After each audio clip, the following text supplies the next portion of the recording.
वीर सिंह। तो उनके 8 पुत्र थे, जिसमें जुझार सिंह बड़े पुत्र और हरदौल जी सबसे छोटे पुत्र थे। तो ये बेटा है हरदौल जी का।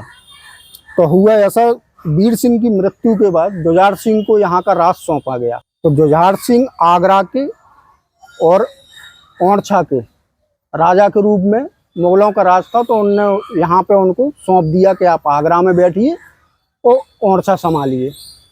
तो हरदौल जी को उनने दीवान बना दिया ओरछा का।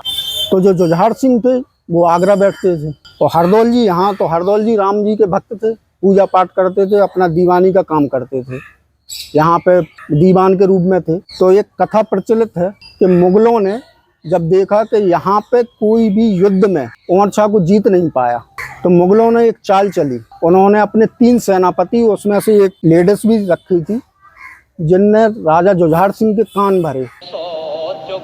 ने जाल के भैया समझ न पाए हैं कि आप राजा जुझार सिंह की पत्नी चंपावती, तो उनके कान भरे कि आपके देवर और भाभी के बीच में कुछ वैसे संबंध हैं। तो राजा को ये चीज़ बहुत बुरी लगी।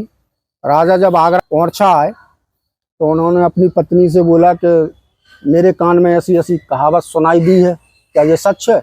उन्हें नहीं, आप झूठ बोल रहे हैं, ये इस तरीके का कुछ नहीं। तो उनने जोर दे के कहा कि आप राजा हरदौल को, जिनको अपन दीवान भी बोलते हैं, कि जहर दीजिए। तो उनने कहा, भाभी ने मना किया, नहीं मैं नहीं दे सकती, मेरे पुत्र समान है वो, मैं उसको जहर कैसे दे दूं।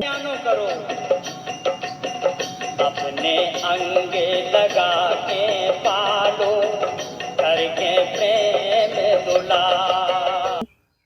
तो यही खबर राजा हरदौल के कान में भी पड़ी। तो राजा हरदौल ने अपनी भाभी के सम्मान के प्रति भाभी से कहा कि आप जहर की खीर बनाइए।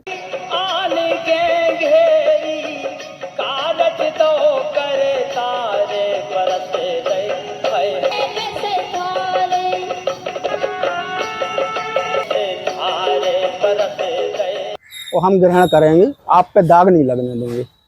तो रानी ने खीर बनाई, हरदौल ने वो खीर खा ली।